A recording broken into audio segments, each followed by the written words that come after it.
Po, tayo po'y tumayo na po. Tayo po'y sumamba sa ating Panginoon.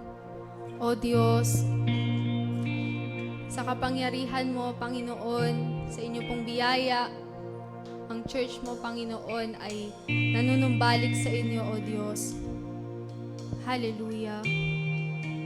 Hallelujah. Humihingi kami, Panginoon, ng tawad sa aming mga pagkakasala, sa aming pong mga pagsalansang sa inyong banal na pangalan, O Diyos. Hallelujah.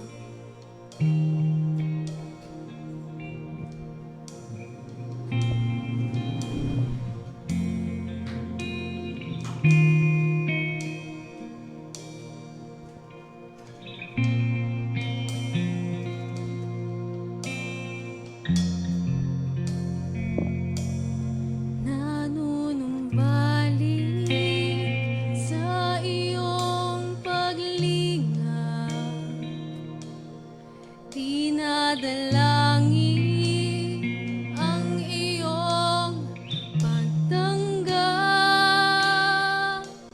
hinahanap ang iyong katuwiran,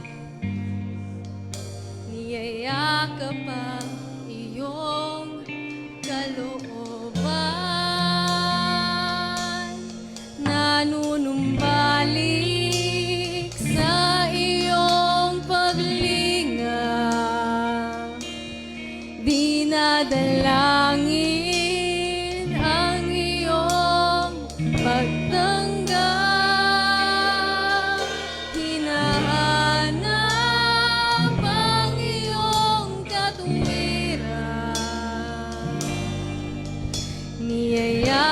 ang iyong kalooban, maghari ka,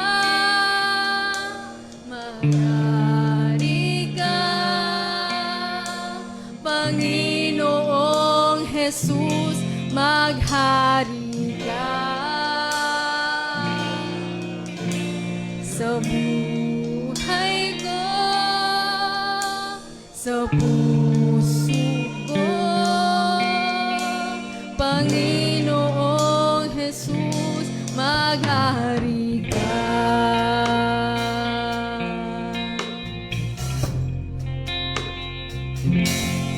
Nanunumbalik sa iyong paglingap, dinadalangin ang iyong pagtanggap, hinahanap ang iyong katuwiran, niyayakap ang iyong kalooban, maghari ka, maghari ka, Panginoong Jesus, maghari ka. Sa buhay ko, sa puso ko, Panginoong Jesus, maghari ka. Maghari ka, maghari ka, Panginoong Jesus, maghari ka. Sa buhay ko, sa puso ko, Panginoong Jesus, maghari ka. Maghari ka,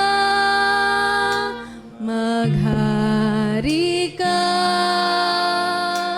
Panginoong Jesus, maghari ka. Sa buhay ko, sa puso ko, Panginoong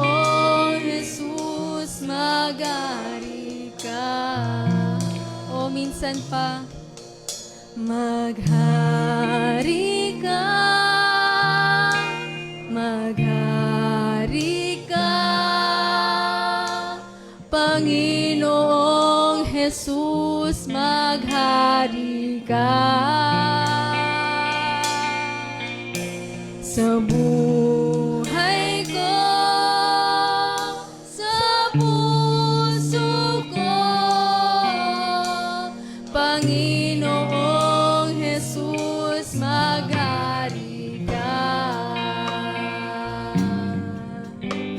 Panginoong Jesus, maghari ka. Panginoong Jesus, maghari ka.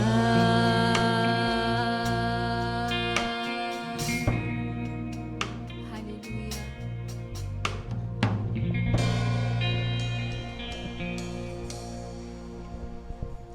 Yes, Lord. Hallelujah. Hallelujah. Hallelujah. Lord, maraming salamat, Panginoon, sa umagang ito na sa muli, O God, binigyan mo po, Panginoon, ang bawat isa sa amin na kami po ay muling makapagpuri, na ikaw po ay muling aming masamba, O God. Lord, maraming salamat sa pagkakataon na muli kami ay makakapakinig ng iyong banal na salita. Patuloy nga, Lord God, na patawarin mo po ang bawat isa sa amin, sa aming mga nagagawang kasalanan sa inyong harapan, O God. Pakalinisin niyo po ang aming mga puso upang malaya kayo, Panginoon, na makapasok sa puso ng bawat isa. Malaya, Panginoon, na makapasok ang inyong mga salita sa bawat isa sa amin, O God. Hindi lamang po namin ito, Panginoon, marinig, bagkos, Panginoon, ito'y aming maisabuhay, Panginoon. Panginoon, itinataas po namin sa inyo ang anak mong naatangan, Panginoon, na magbahagi ng iyong salita. Patuloy nga, Lord God, na itago mo, Panginoon, siya sa inyong likuran upang ang iyong kaningningan lamang, Panginoon, ang aming makita. Lord God, itinataas din po namin sa inyo ang aming internet connection, Lord God. Lord, alam namin na sa umagang ito, walang makakahadlang, Panginoon, na maipahayag, Panginoon, ang iyong mga salita, Lord God. Maraming salamat, Panginoon, sa mga anak mong wala pa rito, O God. Patuloy nga, Lord God, na paalalahanan mo sila na may gawain sa umagang ito. Maraming salamat, Panginoon. Sa iyo po namin ibinabalik ang walang hanggang papuri, pagsamba, pagdakila sa tanging pangalan ng Panginoong Jesus. Amen. Amen. Hallelujah. Hallelujah. Ating pupurihin ang ating Panginoon. Sumayaw sa galak, sa biyaya mo, Panginoong Jesus. Hallelujah. Hallelujah.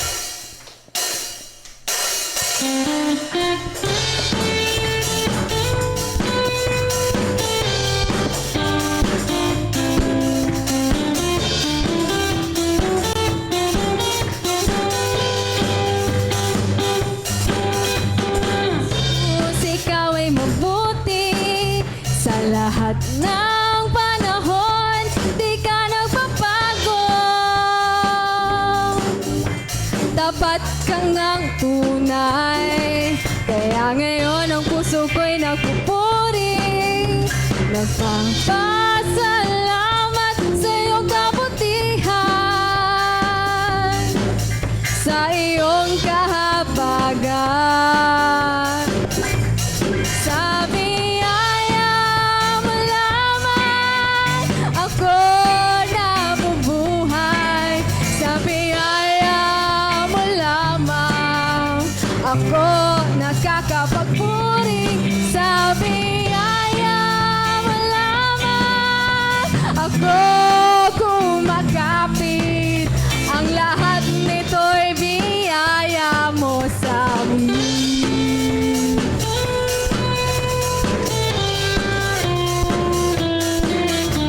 Ako ay namumuhay na higit pa sa mga mapagtagumpay.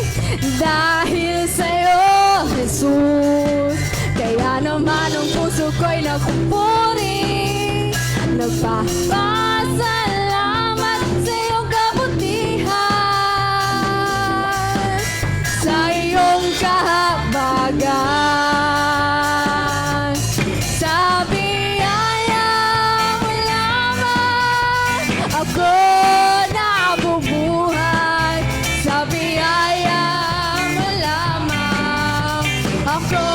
nakakapagpuri sa biyaya mo lamang. Ako kumakapit, ang lahat nito'y biyaya mo sa amin.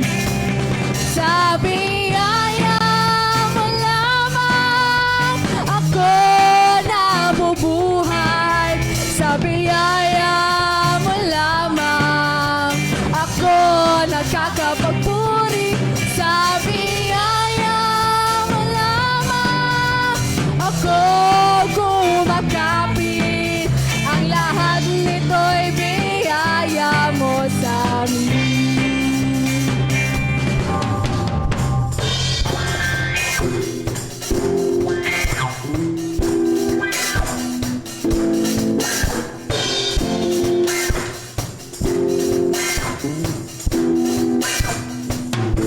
Sasayaw sa tuwa at pasasalamat, tatalon sa galak, papupurihan ka.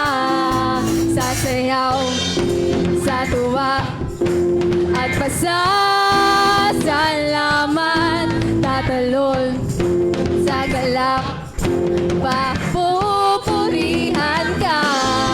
Sasayaw sa tuwa at pasasalamat, tatalon sa galak, papupurihan ka.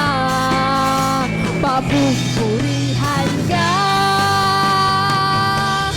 Sa biyaya mo lamang ako nabubuhay. Sa biyaya mo lamang ako nakakapagpuri. Sa biyaya mo lamang ako kumakapit. Ang lahat nito'y biyaya mo sa amin. Oh, sa biyaya mo lamang ako nabubuhay. Sa biyaya mo lamang ako nakakapagpuri. Sa biyaya mo lamang ako kumakapit. Ang lahat nito'y biyaya mo sa amin. Ang lahat nito'y biyaya mo sa amin. Ang lahat nito'y biyaya mo sa amin.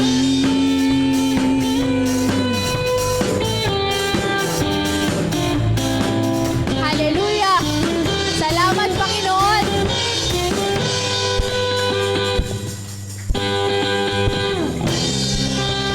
Hallelujah! O Diyos na magpakailanman, dapat ka lang pasalamatan, magpakailanman. Hallelujah! Hallelujah!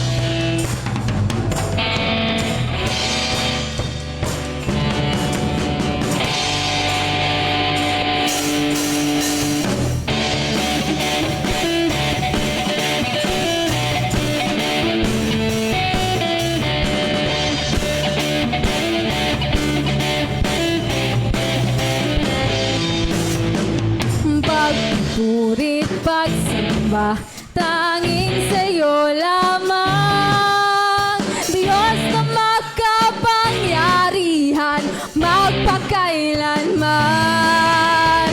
Ang pag-ibig mo'y sapat sa kanino man.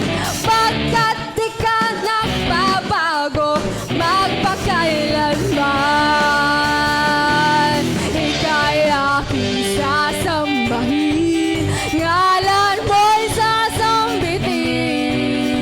Pagkat pag-ibig mo ang siyang mahalaga sa'kin.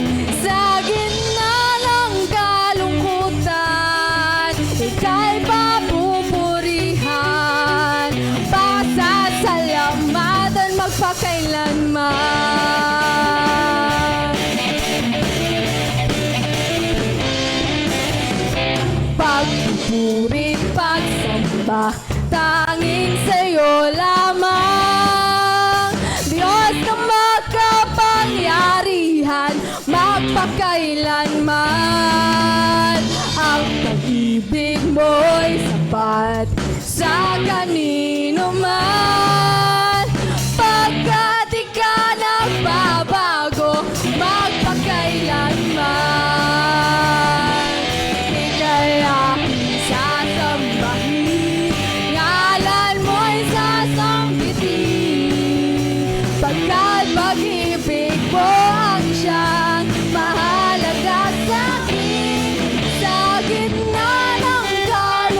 sasambahin, ngalan mo'y sasambitin.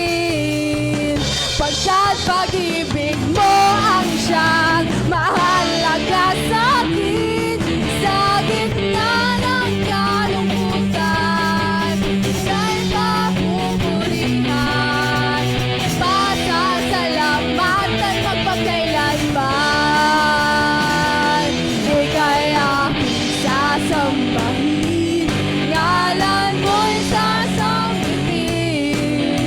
Pagkat pag-ibig mo ang siyang mahalaga sa'kin, sa gitna ng kalungkutan, ika'y papupurihan, pagsasalamatan magpakailanman. Pasasalamatan magpakailanman. Pasasalamatan magpakailanman. Oh, hallelujah! Pasalamatan ko, O Diyos, magpakailanman. Hallelujah!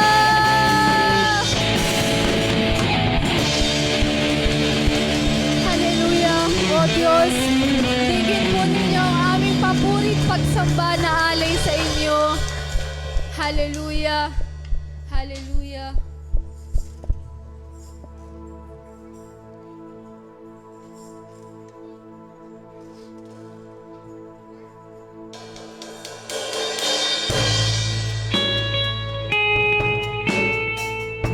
O Diyos, pasalamatan ka, Panginoon.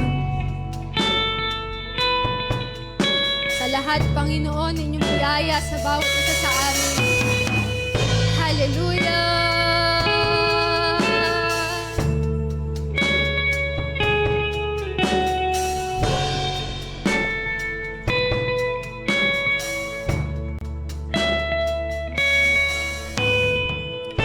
Salamat, Panginoon. Ang puso ko ay nagdiriwang.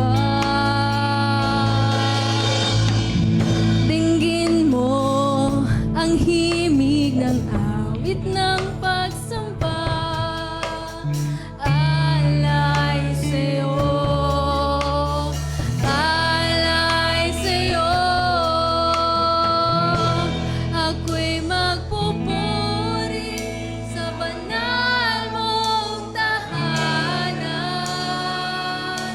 Ang iyong kagandahan ay aking ihahayag. Luwalhatiin ka, itataas kita.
ka, itataas kita, purihin ka.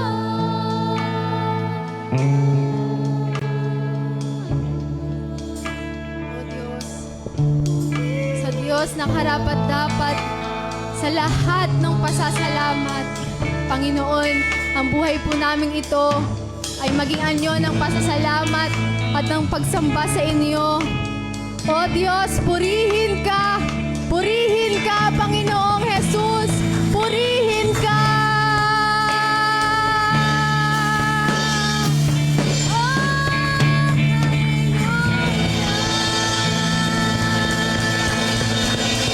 Hallelujah! Hallelujah! Hallelujah!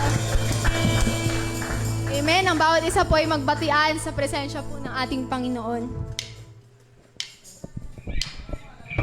Lukso ng dugo, agad kong nabatid sa pagkakita ko sa'yo, o aking kapatid, ang apoy ng pagsambal at ipag-alapin, bigas sa iyong balita, aking papasanin,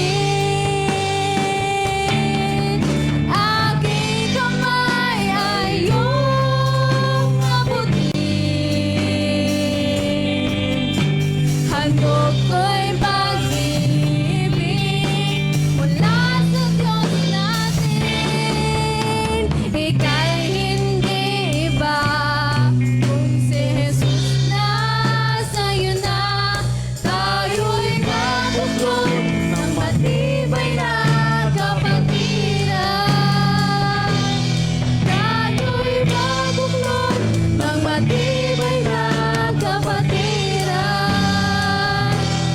Tayo'y mabuklod ng matibay na kapatiran.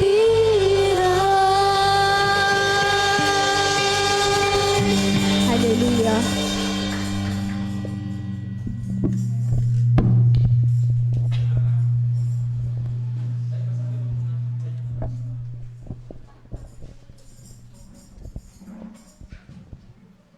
Po, inaaniya ng bawat isa po ay muli pong tumayo para po sa paggarang po ng pagbabasa po ng salita po ng Diyos. Ang ating pong teksto po sa umaga pong ito ay matatagpuan po natin sa 1 Samuel chapter 15 verse 3, tapos tatalon tayo ng 8 and 9. Okay, basahin ko po. 1 Samuel chapter 15 verse 3. Kayo, ready na po ba ang lahat? Lusubin mo ang Amalek at lipulin silang lahat. Wasakin mo ang lahat nilang ari-arian at huwag magtitira kahit isa.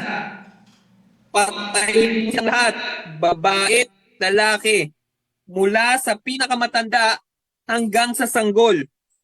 Patayin mo rin ang kanilang mga baka, tupa, kamelyo, at asno. Okay, verse 8 po muna tayo. Nilipol niya ang mga taong bayan, ngunit binihag ng buhay si Haring Agag. Verse 9, hindi rin pinatay ni na Saul ang magagandang baka, tupa, at lahat ng matatabang hayop doon. Ang pinatay lang nila ay ang lahat ng hindi na pakikinabangan. Salamat po sa salita po ng Diyos. Pwede na po umupo ang bawat isa.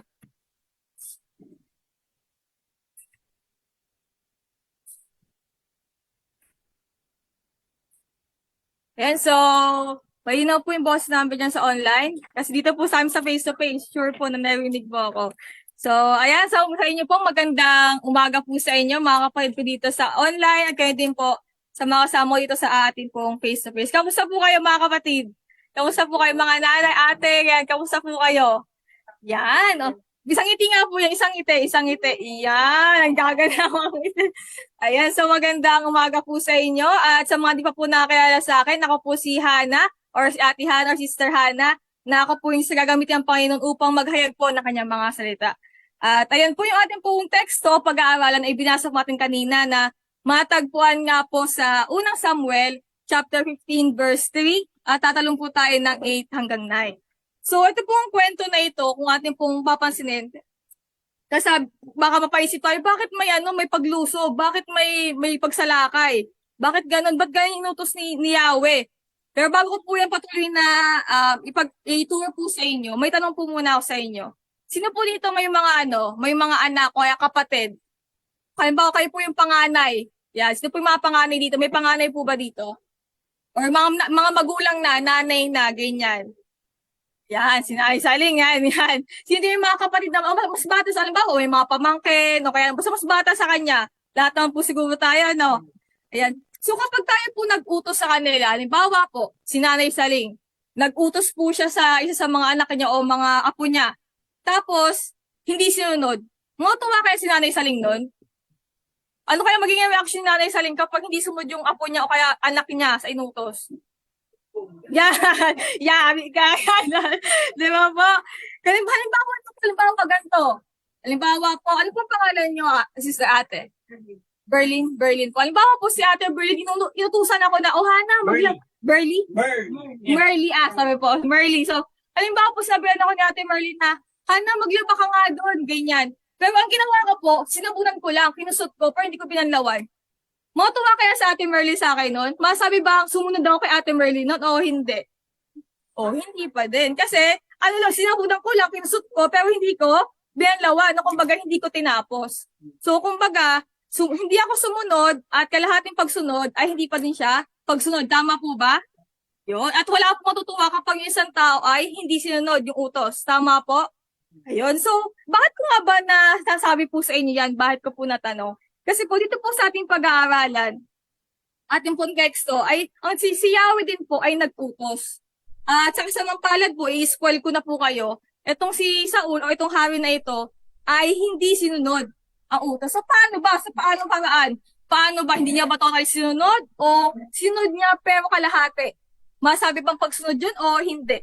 So, ayan. So, ating pong text, nabanggit na po kanina. Ating pong topic naman po ay may pangalat po siya na English po to, pero ang title po niya is To Obey is Better Than Sacrifice. Ating pong tema ay What does it mean to obey is better than sacrifice? So, ito pong topic natin ay dito ko po siya kinuha sa ating verse. At mamaya po ay hindi po siya babasa isa-isa, pero ikikwento ko na lamang po sa inyo. So, dito po sa aklat po ng unang Samuel, chapter 15, bago po pumunta sa chapter 15, sa chapter 14 po, may nagaganap na po na sa panahon po kasi nila, puso po sa kanila sa panahon nila na lusuban yung mga bansa, kumbaga away-away. Tapos kapag nasakop mo yon, sa'yo na yung mga tao, yung mga kayamanan doon o namang yung mga bagay doon, sa'yo na kapag natalo mo sila. At sa panahon po na ito, yung bansang Israel at si Saul po na hari nila ay sinasakop po yung mga kalaban nila, yung mga Moabita at yung mga iba pang mga Filisteo at iba pang mga kalaban nila, nilulusob nila. At dumating po na sa chapter 15 ay sinabihan po ni Yahweh, etong si Saul na lusubin din po yung mga Amalek o yung mga Amalesita, isa po sa mga kumbaga kumakalaban din po ng Israel. Kaya sa panahon po ng mga Israel na to, nung sila po ay nakatakas po o kumbaga nakalaya sa Egypt, etong mga Amalek po, Amalesita, sila po yung unang sumakop sa bansang Israel. Kaya sabi ni Yahweh, inutos niya kay Saul na lusubin ito. Kasi sa panahon nga po nila, okay lang yon kasi normal yon na maglusuban yung mga bawat mga bansa at kamkamin kung ano mang meron sa kanila. At doon nga po sa pinasa ni Kuya Man kanina sa verse 3, ang utos ni Yahweh kay Saul o kay Hari Saul ay lahat doon ay wala silang ititira, mapahayop man o tao man, walang ititira. Kumbaga lahat yon ay sasamsamin nila, wala silang ititira doon. Pero po, sa verse 8 din po na binasa ni Kuya Man kanina sa 8 hanggang 9, ito pong si Hari Saul ay tinira niya yung hari. At yung mga hayop po doon ay hindi niya inubos. Kumbaga, ang pinatay niya lamang po ay yung mga walang pakinabang na mga hayop. Pero yung mga mataba, sa tingin niya na pwede pang pakinabangan, ay tinira niya po. Kumbaga, in short, may mga tinira siya. Iba sa sinabi ni Yahweh. At dumating po sa sumunod po ng verse, sa verse 10 na po, sa verse 10 hanggang 13, kinausap po ni Yahweh si Samuel. Kay Samuel po is sa mga lingkod po ni Yahweh. At sabi niya kay Samuel na hindi siya natuwa sa ginawa ni Hari Saul. Kasi bakit? Hindi sinunod yung utos ni Yahweh. Kasi usa yung nga po yan, di ba, nung nagtanong po ako. Hindi po tayo matutuwa kapag hindi sinunod yung utos natin. Ganon din po si Yahweh. Nung panahon na hindi sunod ni Saul yung utos niya, hindi din po natuwa si Yahweh. Kaya sabi ni Yahweh kay Samuel, puntahan, ipa-paraphrase ko na lamang po kasi kikwento ko na lang po sa inyo. Puntahan mo doon si Saul kasi mali yung ginawa niya. Tapos po, pagpunta doon ni Samuel, kay Saul po, ang ganda pa ng bati ni Saul. Basahin ko lamang po yung bati ni Saul kay Samuel nung dumating siya. sabi ni Saul sa verse 13, sumunod siya doon at na makita niya sa Saul ay binati siya. Pagpalain ka ni Yahweh, sinunod kong lahat ang utos niya. Kumbaga, ang bungad po ni Saul kay Samuel ay agad, kumbaga positive. Na pa sabi niya, kumbaga ay sa atin po na lang, kumbaga ipaparaphrase ko po siya, parang, uy, halong nanay salig, lahat ng utos mo sinunod ko, wala akong lahat yung pinakinggan ko, lahat na sinabi mo, sinunod ko yan nanay, naglaba ako, nagganyan, lahat, kumbaga parang in short po, nagyabang siya, nagyabang, sabi nga yan, nagyabang siya, nagyabang niya, sumunod siya. Pero sabi ni Samuel dito, hindi ko ikwento ko lang po, sabi niya, ano itong narinig ko na parang mga, sabi nga po, yung kumbaga tunog ng mga hayop, ano itong mga to? Kasi di ko, pag may ganun, ibig sabihin, may buhay pa na hayop. Tapos, sabi po ni Saul, yun daw po yung mga hayop na hindi nila pinatay kasi ihahandog kay Yahweh. Kung titignan natin, mali ba yun? Ihahandog niya kay Yahweh yung mga hayop? Ihahandog naman pala niya. So, tama na ba yun? Pwede na ba yun? Sa inyo po, pwede na ba yun? Kumbaga, katanggap-tanggap na ba yun? Na pwede na ba yun? Kasi sabi naman pala niya, ihahandog niya kay Yahweh. Di pwede na yun. Kasi maganda naman pala intention niya or may ganito ganyan. Yun. Tama si nanay. Hindi yung utos Kaya kumbaga sabi dito ni Samuel, hindi pa din. Sabi ni Samuel sa mga sumunod na mga verses po, sabi niya, hindi nalugod si Yahweh. Kasi nga, hindi sinunod ni Saul yung utos ni Yahweh. Ano bang utos ni Yahweh? Ubusin. Tao man o yung mga hayop, lusubin na yun, lahat yun. Pero ang ginawa ni Saul, nagtira po siya, yung hari, tinira niya, pati yung mga matabang hayop. Kaya sabi niya nga ay, ihahandog daw kay Yahweh. At sa mga sunod nga po na verse, sa verse 20, sinabi ni Saul na, sinunod ko si Yahweh, pumunta ako sa pinapuntahan niya sa akin, binuhay ko si Agag na hari ng Amalek, at nilipon ng mga Amalekita. Pinili ng mga tao ang pinakamaidam sa mga tupa at baka at hindi naman pinatay na kasama ng iba. So dito, sinabi niya sa ulo, sinunod ko. Pero, sabi niya nga, tinira niya yung hari, pati yung mga hayop. So hindi pa din siya matuturing na pagsunod kasi nga, iba yun sa sinabi ni Yahweh. Kaya naging tugon po sa kanya ni Samuel sa verse 22 na po, sabi niya dito, akala mo ba higit na magugustuhan ni Yahweh ang handog at hain kaysa pagsunod sa kanya? Ang pagsunod sa kanya ay higit sa handog at ang pagkinig ay higit sa haing taba ng tupa. So, ibig sabihin, walang silbi ang mga handog mo na yan, mga hain mo na yan, kasi may unang inutos. May unang sinabi si Yahweh. Kumbaga, kung titingnan po natin, parang ginastify niya na lang yung mali niyang nagawa Di ba po kung titingnan po natin doon? Kasi, sabi nga, wala namang masama sa paghahandog. Wala pong masama doon. Dito po sa verse na ito, hindi naman sinasabi ni Samuel o ni Yahweh na, wag na kayo maghandog sa akin. Hindi naman ganun. Ang sinasabi lang kasi, may utos. May utos po si Yahweh, di ba? May utos si Yahweh. Yun yung mahalaga kasi, may sinabi ang Panginoon o si Yahweh sa kanila at hindi niya sinunod. Kaya sabi ni Samuel doon, na lingkod ng Panginoon, na higit na mas mahalaga yung pagsunod. Kaya sa mga hain na yan, may hain ka nga, may handog ka kay Yahweh ng mga hayop, ganyan. Pero, yung inutos naman niya, nilabag mo. So, wala ding kwenta. Kasi yung pinakamahalaga na dapat na yun yung ginawa ni Saul, hindi niya ginawa. Kaya sabi ni Samuel doon, in short, walang silbi yung mga ginawa niya. At sa verse 24 nga po, dito, kumbaga kung tinignan natin, nagsorry na siya. Kaya sabi dito ni Saul, nagkasala ako, sinuway ko ang utos ni Yahweh at ang bilin mo sa akin. Natakot ako sa aking mga tauhan, kaya sinunod ko ang gusto nila. Ayan, nagsorry na siya. Kumbaga sinabi niya, nagkasala ako, pero may katugtong. Kasi sabi niya, natakot kasi siya sa mga kasama niya. Kumbaga biglang sinisi niya sa iba. Imbis na maghumingi ng sorry, ganyan-ganyan, sorry na po Panginoon, or kay Samuel na lingkod niya, ang ginawa pa ay binaling pa sa iba. Nasabi niya, natakot kasi ako kaya ako ginawa yon. Natakot kasi ako sa kanila na baka anong gawin nila sa akin, kaya ako ginawa, itira yung mga hayop. So, yun yung sinabi dito ni Saul. At kung titingnan nga po natin dito, totoo bang nag-sorry ba talaga siya? Kumbaga, sorry nga ba talaga yun? Kumbaga, sincere nga ba yun na paghingi ng tawad talaga? Pero tingnan po natin, kasi dito po sa verse na yun, pagkasabi niya na nagkasala sa Panginoon, bigla niya binanggit na natakot nga daw po siya dun sa kanyang mga kasama. At sa mga sunod nga po dito na verse, ay sabi ni Saul ulit, ngayon nga isama mo kung patawarin ako ni Yahweh at samahan mo dumalangin sa kanya. Pero ano sinabi ni Samuel? Sabi ni Samuel sa kanya, iba paraphrase ko na lang din po na hindi po natuwa sa kanya si Yahweh. Ay, kumbaga sabi ni Saul, kumbaga wala na siyang magagawa doon kasi si Yahweh na nagsabi nun eh. Kasi siya lingkod lang, kumbaga messenger lang siya ng Panginoon, pero si Yahweh pa rin ang masusunod. At dito po sa mga sumunod na po na verse, sa verse 28, nang magkagayon sinabi ni Samuel, sa araw na ito, ay sinabi po ni Samuel kay Saul, sa araw na ito ay tinatanggal na sa iyo ni Yahweh ang pagiging hari ng Israel, upang ibigay sa iba na mas mabuti kaysa sa iyo. At verse 29, verse 30 po, sabi niya dito, sumagot si Saul, nagkasala nga ako, ngunit sa pagkakataong ito'y ipinapakausap kong ako'y bigyan kahit kaunting karangalan sa harap ng nakakatanda at buong Israel. Tingnan po natin doon po sa unang pagkakataon na sinabi niya nagkasala siya, ang sunod niya pong sinabi ay natakot siya sa mga kasama niya kaya niya nagawa yung bagay na yon. Sunod naman po, sinabi niya ulit na oo, nagkasala ako, pero pwede ba na iharap mo ako doon sa mga tao, bigyan mo ako ng karangalan. So, ano po kaya nagiging, kumbaga ano pong implication nun, kaya ano yung pinapalabas ng paghingi ng tawad ni Saul doon? Oh, di ba po? Sabi nga, parang nagyayabang ba parang nagkasala na siya, pero parang siya pa yung humingi ng pabor, na pwede ba na humarap ako doon sa mga tao sa Israel, ganyan, sa mga matanda.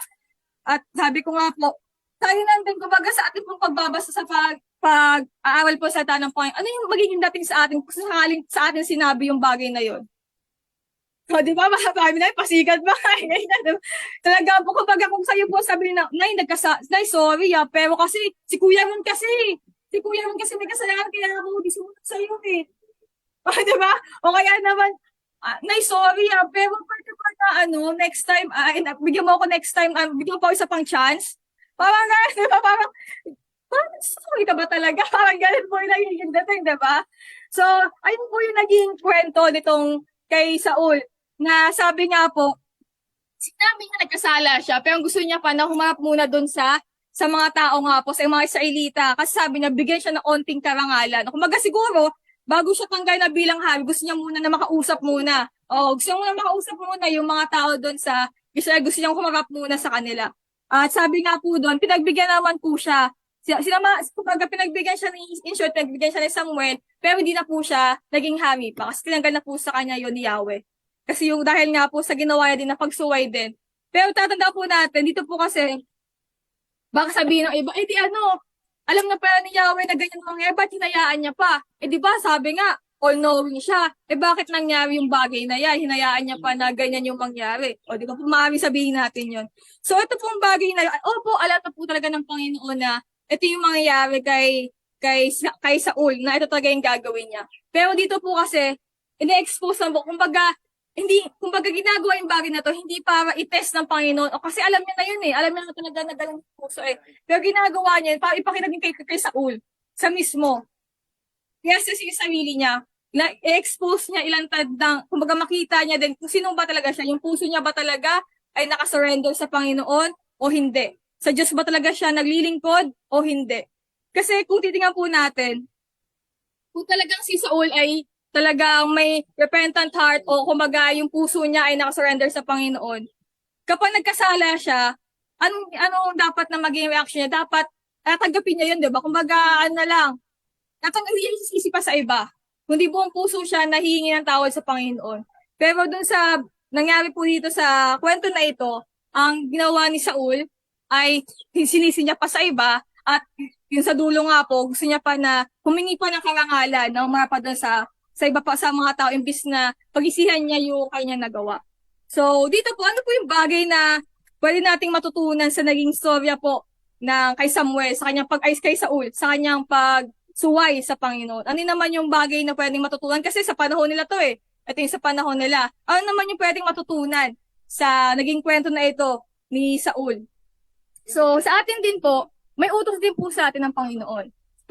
Sa ating malaman yung mga utos niya sa kanyang mga salita po. Sa ating pagbabasa, may mga bagay na pinapagawa sa atin ang Panginoon. At sabi nga po, ano bang ginagawa natin? Sinusunod ba natin yan o hindi? Kasi sabi ko nga po kanina, di ba po nung nagtanong ako sa inyo, kapag hindi sumunod, halimbawa nagputos yung isang tao tapos hindi sunod, matik po alam natin na ano yun, disobedience yun. Paano naman yung sumunod pero half lang, kumbaga partial lang, masabi ba yung pagsunod pa din? Hindi pa din. So yung partial is considered pa din siya at disobedience pa din. Kaya yung kay Saul na ginawa niya, oo, sinunod niya kasi pinatay niya, pero hindi lahat. Hindi lahat pinatay niya. So ibig sabihin, hindi pa din 'yon pagsunod kay Yahweh. At yung bagay na ang pagsuway mo kay Yahweh, isa pang bagay po na hindi po niya kinatutuwa. O isa po din po yung mali. Kumbaga, ang mali ay manatiling mali sa harapan po ng Panginoon. Ang kasalanan ay manatiling kasalanan. Kahit sino pa yung gumawa, kahit hari ka man, o kung sino ka man, basta nagkasala ka sa Panginoon, ay pagkakasala po yun. Isa pa po na pwede po natin na matutunan dito, na kapag tayo po yung nagkasala po sa ating Panginoon, huwag na po na i-justify pa yung pagkakamali natin. Buong puso tayo na humingi ng tawad sa ating Panginoon. Kung baga, halimbawa po, sa magulang, tapos yung anak nagkasala, yung anak na nagkasala din sa magulang niya, imbis na sigaw pa siya, kumbaga magreklamo pa or magsabi pa ng mga dahilan, humingi ka na ng sorry kasi ikaw naman yung nagkasala, ikaw naman yung nagkamali. Kasi di ba po, yung mga magulang natin dyan, o halimbawa po, pinagsabihan yung isang tao, tapos sumasagot-sagot pa, matutuwa po kaya tayo nun? Kapag, halimbawa, ako na ngayon mali, tapos pinagsabihan ako ni nanay, ako na ate John, or kung sino man dito, tapos sagot pa ako ng sagot, nangangatwiran pa ako. Matutuwa po kaya tayo nun? O baka mas lalo tayo magalit din, no? Di ba ba? Natutuwa ka ba doon na, ikaw na tumali, ikaw ka nagdadal dyan, lakas mo po magsalita mga tuwiran.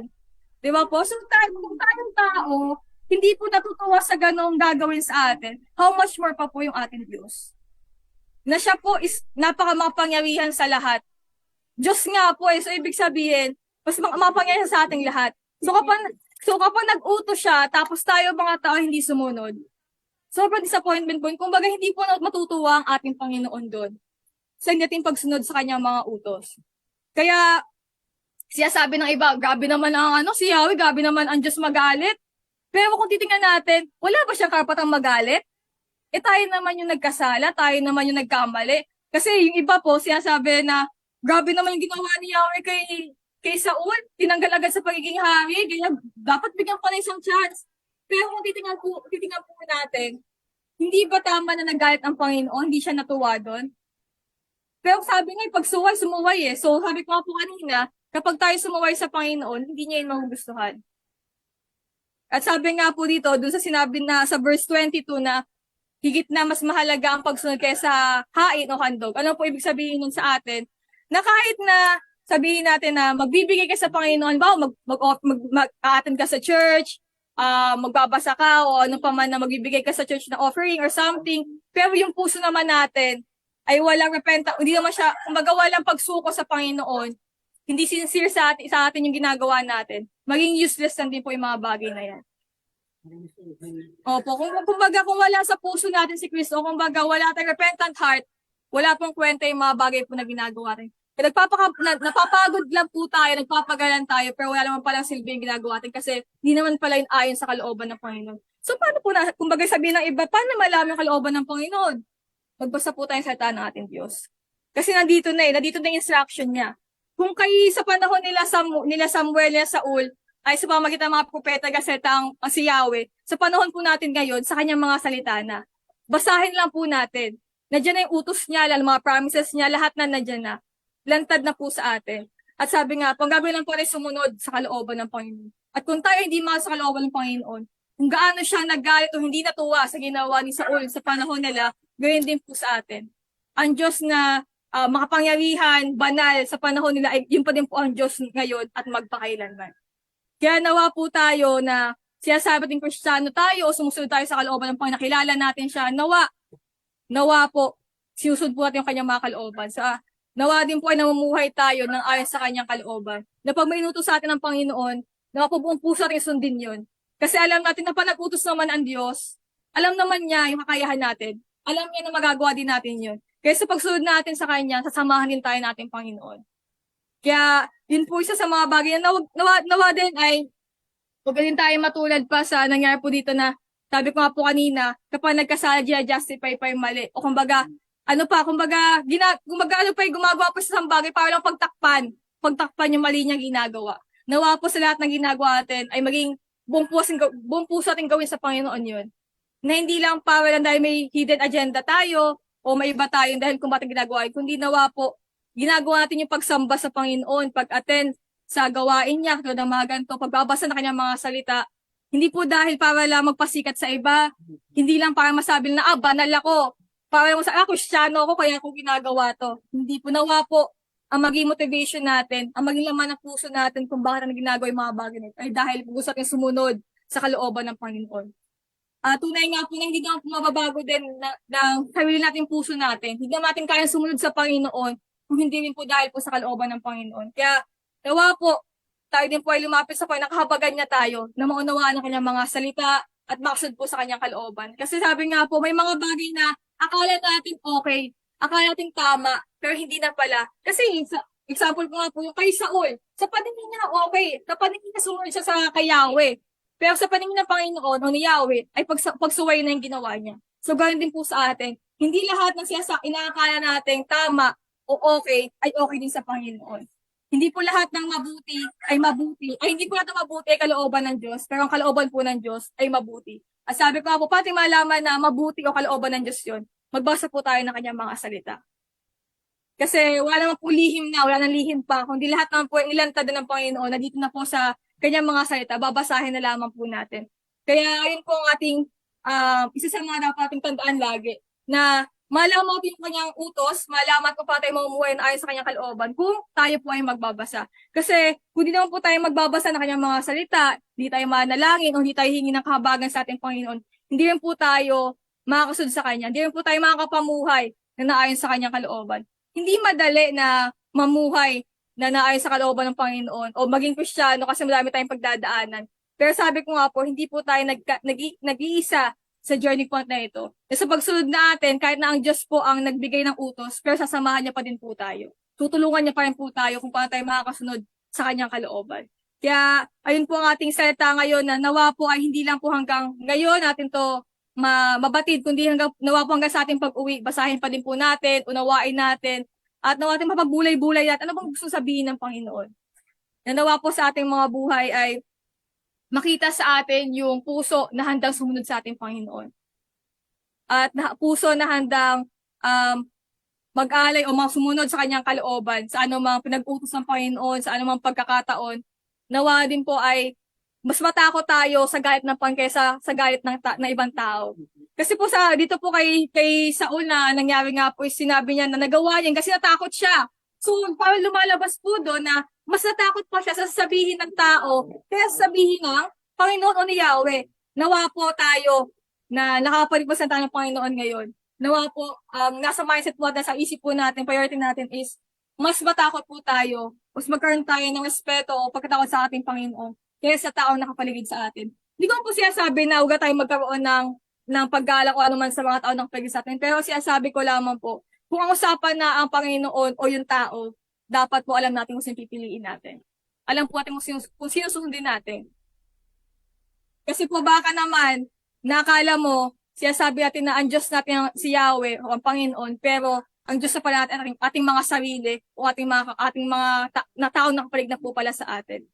Kabahan na po tayo, matakot na po tayo kapag gano'n na po yung nangyari sa atin. Kasi hindi na po tama yung gano'n, na mas natakot na tayo sa sasabihin ng tao kaysa sa sasabihin sa atin ng Panginoon.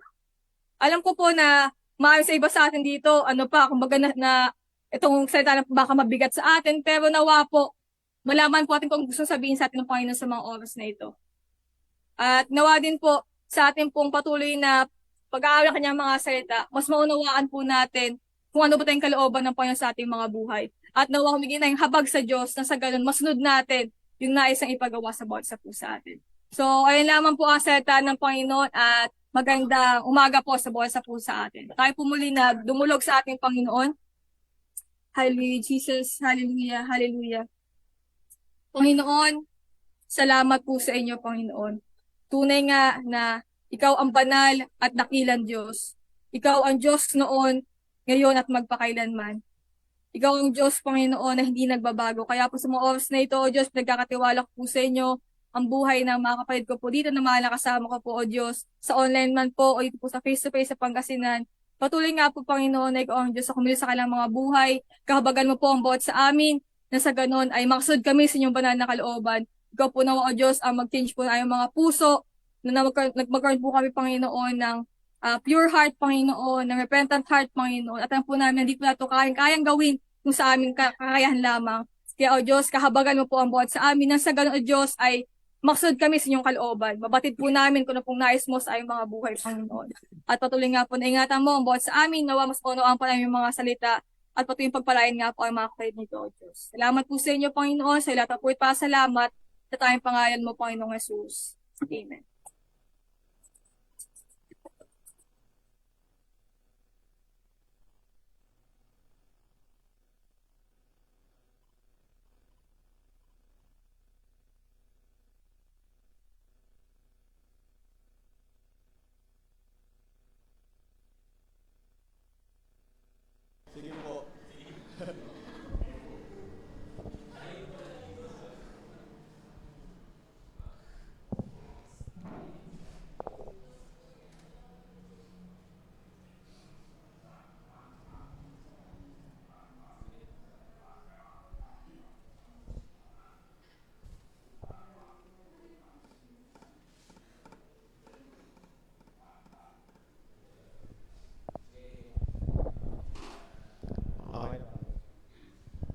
So, yun, darako po tayo sa ating mga announcement. At magandang umaga po muli sa bawat isa. At hello rin po sa mga nasa Facebook Live at nasa Zoom. At sa ating mga kapatid dyan sa Pangasinan. Yun, sila Tito Dad at Tita Tonet, sila Kuya Jans, sila Pastor Mar.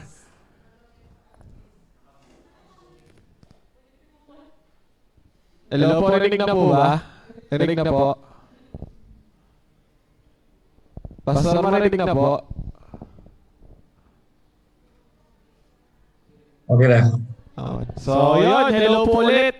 Muli, hello po. Hello po sa ating Facebook Live. Dito po sa face-to-face at sa ating mga nasa Zoom. Sila Pastor Mar, sila Tito Dad at Tita Tonet. Sila Hana sa Pangasinan. Yun, hello po sa ating mga kapatid dyan sa Pangasinan. Si Kuya Jans, hello Kuya Jans. So, yun. Darako na po tayo sa ating mga announcement. Una po sa lahat, ang ating po Sunday worship service, ito po ay, sabi ko nga po, hindi na po dapat pinapaalala, kumbaga matik na. Pero dahil nga po tayo po'y mga tao at nakakalimot at tumatanda na, kailangan nating ipaalala. So 10 a.m. po ang ating pong service every Sunday. Ito po ay via Zoom, meron po sa FB at mas maganda po kung makapunta po kayo sa face-to-face.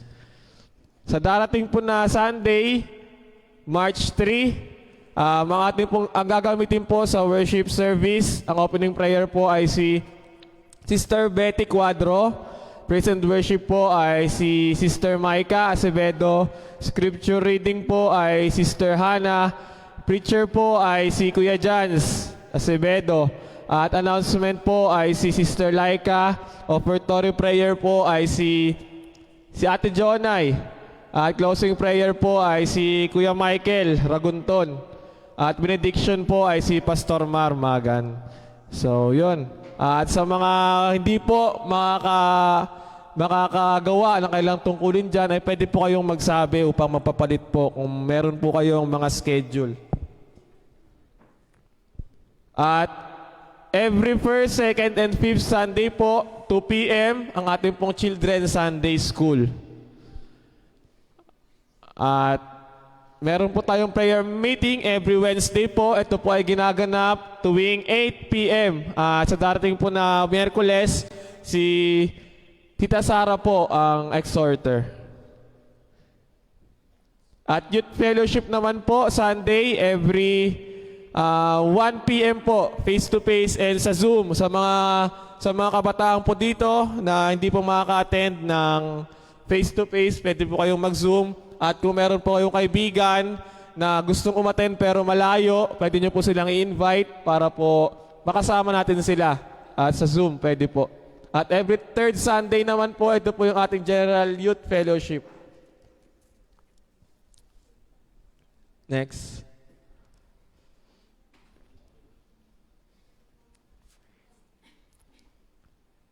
At ito po yung mga gawain naman po sa ating pong church doon sa Oman. Monday po, 1 a.m. Ito po ay prayer meeting sa Oman. Wednesday po, 1 a.m. Bible study naman po ito. Pag Friday po, ito po yung worship service, 2 p.m. po. Ito po ay sa Zoom po ginaganap. At yung worship service naman po ay sa FB Live ginaganap. Ito po ay Philippine time. Philippine time po ito. Pinasabot tayo ako ng tech Parang kanina pa yan Hermeneutics naman po, every Sunday po, 3 p.m. sa ating pong mga mag-aaral. Dito ay meron po kayo every Sunday po ito. Kahit na ayaw nyo po, every Sunday po. Hindi po pwede. Dahil naka-enroll na kayo. Free enrollment pa naman to, tapos di kayo a-attend. Huwag ganon. Tsaka mahalaga po ito para po sa ating pong pag-unawa ng salita po ng Panginoon. Para po hindi lang tayo basa ng basa at di naman natin naiintindihan. At syempre po, sa pagtulong pa rin po ng Banal na Espiritu. Next. At yun, sa darating po na Friday, March 1, 2024, ang ating pong anniversary doon sa church sa Oman. So yun, papuri po sa Panginoon. Happy anniversary po dyan sa church sa Oman. Advance happy anniversary po. Ang ating women's ministry naman po, first and second Sunday, meron pong gawain tuwing 2:30 p.m. Face-to-face po ito. At every third Saturday naman po, ito po yung kailang General Fellowship. Via Zoom naman po ito, 8 p.m. to 9 p.m. At tuwing fourth Sunday po, para naman po makasama yung mga kapatid natin sa Pangasinan, ay 1 to 2 p.m. naman po ang gawain po ng mga kababaihan dyan. Yun lang. Walang may birthday? Okay. Yun lang. Yun lang po. Ayaw nga. Akala ko Zoom. Sorry. So, yan. Salamat po sa Panginoon dahil po nagtagumpay po ang ating pong seminar kahapon sa Mental Health Awareness. At maraming salamat po muli kay Professor May Gomez. Tama po ba, Gomez? So, yon. At salamat po sa Panginoon dahil hindi lang po sa ating pananampalataya tayo naging aware, kundi maging sa ating mental health rin po. Dahil nagamit naman po natin ito sa kapurihan po ng Panginoon. Kung ating mental po ay maayos rin po. So yun, happy birthday po kay Sister Katrina Lay Aqueza. Ito po ba si Bilog? February 26. March 2 naman po ay si Mama Lola o si Sister Carmen Arcega at si Tito Dad o si Brother Ramil Arcega. So yun, happy birthday po sa inyo. At mamaya po ay pag-pray po kayo sa ating closing prayer. At congrats rin po. Grabe yung pagka-edit Parang nahuli lang yan, tapos pipicturan So yun, congrats po sa ating mga nagmasteral in divinity. Si Pastor Mar Magan, si Pastora Jane Magan, at si Sister Lina Losada. So yun, congrats po sa inyo. Mga master na po kayo. Yes, master. Ang ating pong church building fund report, pakibasa na lang po. Ang ating pong total church fund ay 54,375.50 pesos. So yun, papuri po sa Panginoon, di na tayo nagdi-deficit kahit maraming gastusin. So yun. So maraming salamat po. Kung hindi nyo po natandaan, dahil marami po iyon, pwede po kayong magtanong sa ating pong mga church leaders at especially po sa ating pong mga pastor. So yun po, papuri po sa Panginoon.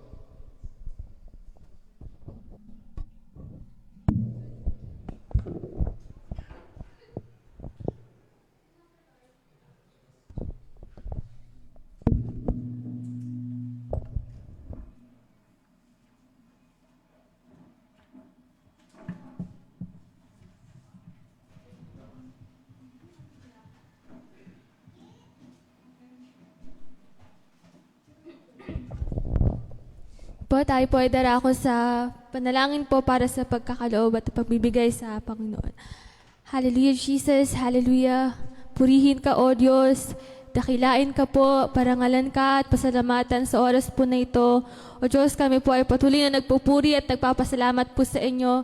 Salamat po, Lord, sa pagkakataon na ito na kami po ay makapagkakaloob at makapagbibigay para po sa ikauunlad pa ng iyo po iglesia at ng iyo pong ministeryo. Salamat po, Panginoon, sa patuloy pong biyaya at habag at pagkapalang patuloy niyo pong pinaparana sa bawat isa po sa amin, bagamat wala po sa amin ang karapat-dapat sa lahat ng ito. Kaya sa oras na ito, sa aming pong pagkakaloob at pagbibigay po, Panginoon, sa inyong gawain, nawa ay malugod po kayo, Panginoon. Kayo po nawa ang Diyos na madakila at masamba, at nawa ang gawain po na pagbibigay na ito ay maging papuring handog sa iyo pong balat dakilang pangalan. We pray na maging pagsamba, Panginoon, ng pagkakaloob po namin na ito at maging mabangong samyo sa iyo pong balat dakilang pangalan.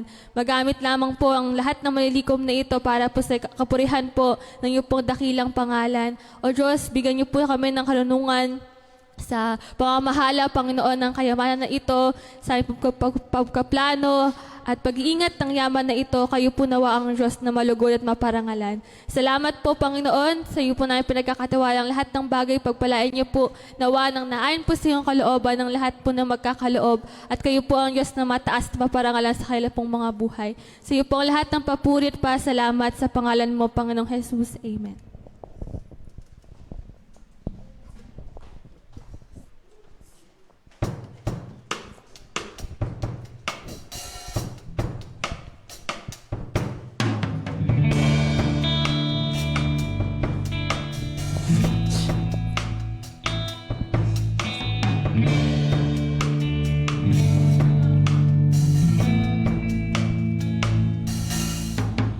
Marami mang hadlang sa aking pagsunod at kadalas ay napapago. Hindi pa pipigil, patuloy na maglilingkod, tangi kong mithiin, ikaw ay malugod. Buong kagalakan, ikaw ay aking paglilingkuran. Nahihirapan man, kahit pa nasusugatan, kasangkapanin mo, ikaw ang tunay na may-ari ng buhay na ito. Anong mang danasin ko, basta't ikaw, Jesus, ikaw ang gantimpala ko.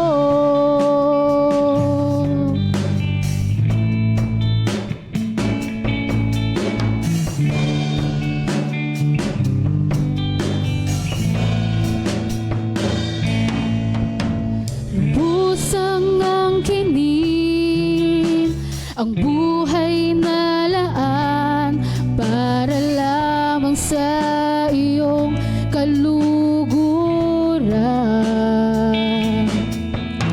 Hindi man kita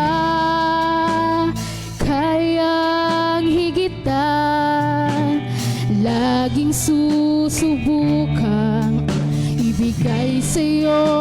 ang pinakamainam.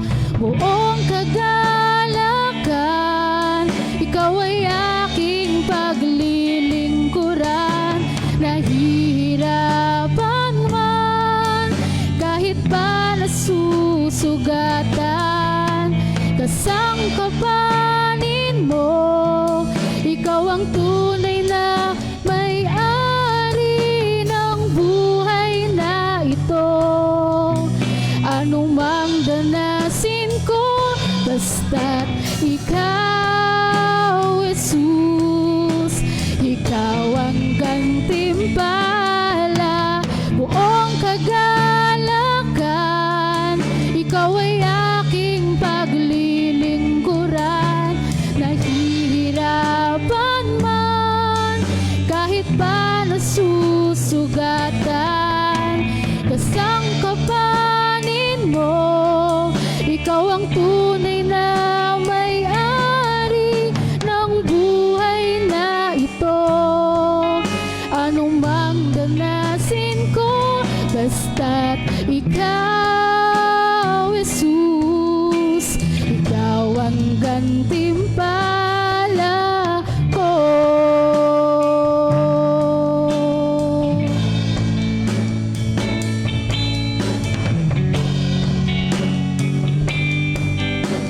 Ikaw ang gantimpala ko.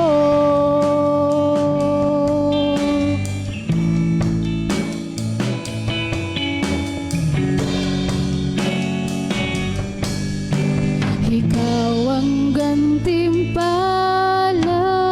ko.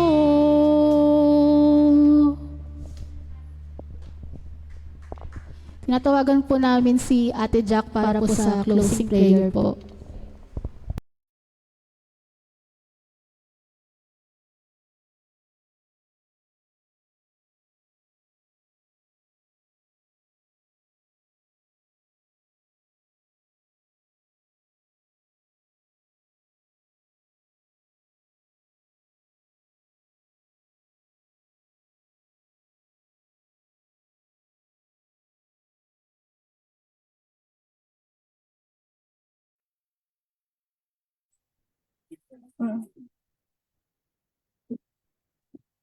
Tumayo po tayong lahat at ipikit po natin ang ating mga mata para po sa pangwakas sa panalangin.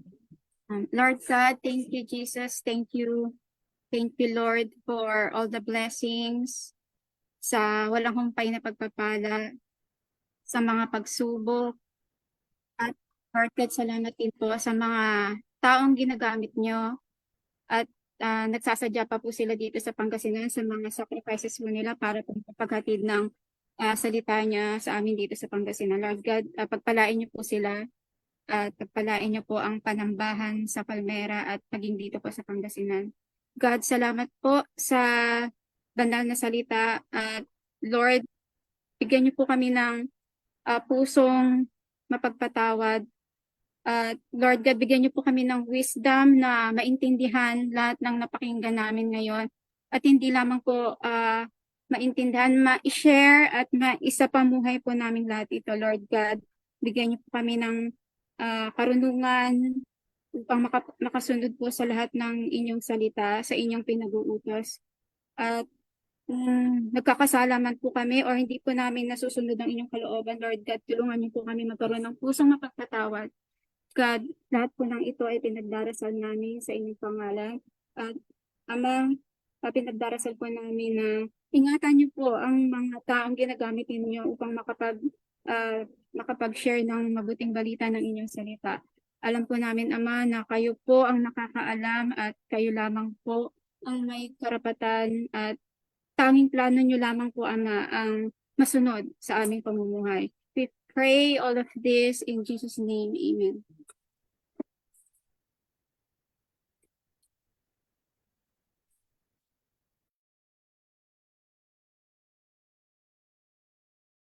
Pili po tayong tumayo para po sa ating pong benediction.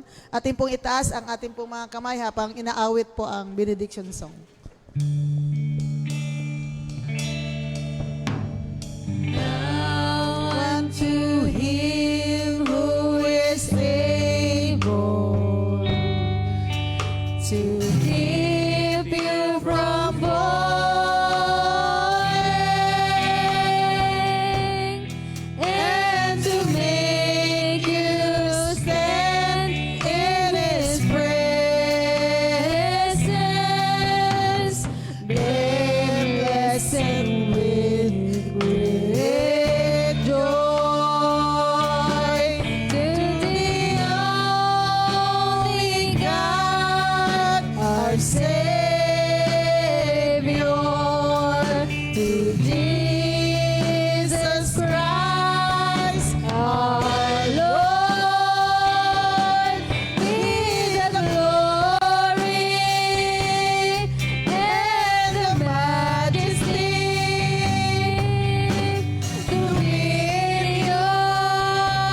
patuloy na maranasan ng bawat isa ang kahabagan ng Diyos at lubusang maunawaan ang kanyang banal na salita nang sa gayon tayo po ay makasunod sa kalooban ng Panginoon. Sa ngalan ng Ama, ng Anak at ng Banal na Espiritu, humayo ang bawat isa na patuloy na nagsasaliksik ng banal na salita ng Diyos. Amen and amen. God bless po sa bawat isa. Muli po, magandang umaga po dyan sa Pangasinan, sa mga nasa Zoom, nasa FB Live at syempre dito sa face-to-face sa Palmera. God bless po at kita-kita po tayo sa Wednesday and Sunday. God bless po.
Jesus, ikaw ay mabuti sa lahat ng panahon. Di ka nagbabago.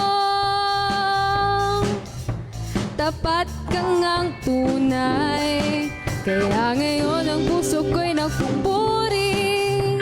Nagpapasalamat sa iyong kabutihan, sa iyong kahabagan. Sa biyaya mo lamang ako nabubuhay. Sa biyaya mo lamang ako nakakapagpuri. Sa biyaya mo lamang ako kumakapit. Ang lahat nito'y biyaya mo sa amin.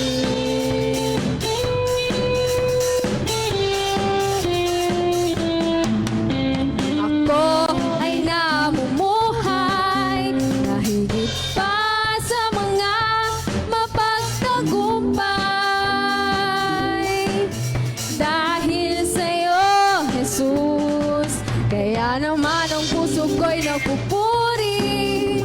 Nagpapasalamat sa iyong kabutihan,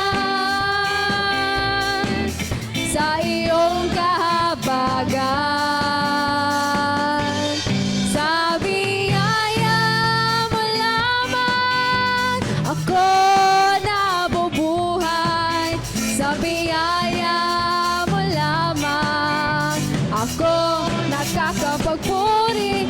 Sa biyaya mo lamang ako kumakapit. Ang lahat nito'y biyaya mo sa amin. Sa biyaya mo lamang ako nabubuhay. Sa biyaya mo lamang ako nakakapagpuri. Sa biyaya mo lamang ako kumakapit. Ang lahat nito'y biyaya mo sa amin.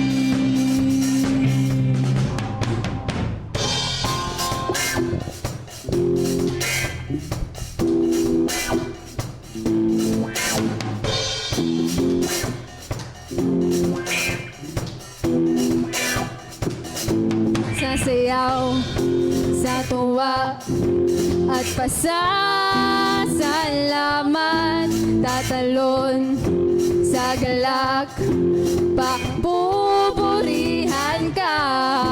Sasayaw sa tuwa at pasasalamat, laman, tatalon sa galak, papupurihan ka, sasayaw sa tuwa at pasasalamat, tatalon sa galak at pupurihan ka, papupurihan ka. Sa biyaya mo lamang ako nabubuhay. Sa biyaya mo lamang ako nakakapagpuri. Sa biyaya mo lamang ako kumakapit. Ang lahat nito'y biyaya mo sa amin. Oh, sa biyaya mo lamang ako nabubuhay. Sa biyaya mo lamang ako nakakapagpuri. Sa biyaya mo lamang ako kumakapit. Ang lahat nito'y biyaya mo sa amin.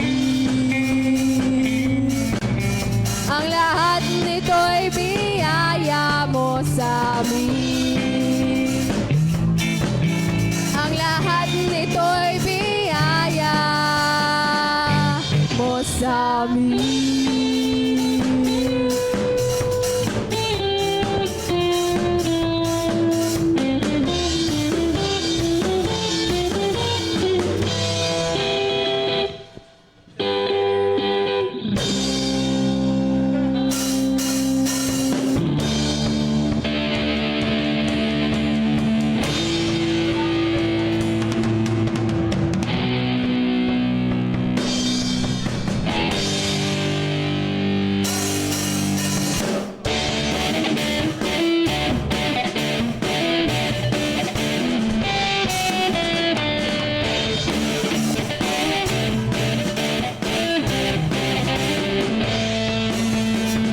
Pagpupurit, pagsamba, tanging sa'yo lamang. Diyos na makapangyarihan, magpakailanman. Ang pag-ibig mo'y sapat sa kanino man. Pagkat ika nagpapago, magpakailanman. Ika'y aking sasambahin, ngalan mo'y sasambitin. Pagkat pag-ibig mo ang siyang mahalaga sa'kin. Sa gitna ng kalungkutan, ika'y papupurihan, pasasalamatan magpakailanman.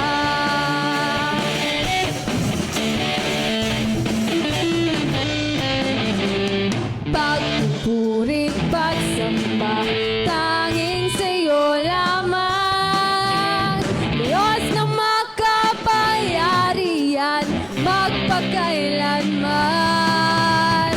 Ang pag-ibig mo'y sapat sa kanino man. Pagkat ika nagbabago, magpakailanman. Ika'y aking sasambahin, ngalan mo'y sasambitin. Pagkat pag-ibig mo ang siyang mahalaga sa'kin. Sa gitna ng kalungkutan, ika'y papupurihan, pasasalamatan magpakailanman. Ika'y aking sasambahin, ngalan mo'y sasambitin. Pagkat pag-ibig mo ang siyang mahalaga sa'kin. Sa gitna ng kalungkutan, ika'y papupurihan, pasasalamatan magpakailanman. ngalan mo'y sasambitin, pagkat pag-ibig mo ang siyang mahalaga sa akin. Sa gitna ng kalungkutan, ika'y papupurihan, pasasalamatan magpakailanman. Ika'y aking sasambahin, ngalan mo'y sasambitin, pagkat pag-ibig mo ang siyang mahalaga sa akin. Sa gitna ng kalungkutan, ika'y papupurihan, pasasalamatan magpakailanman. Pasasalamatan magpakailanman. Pasasalamatan magpakailanman.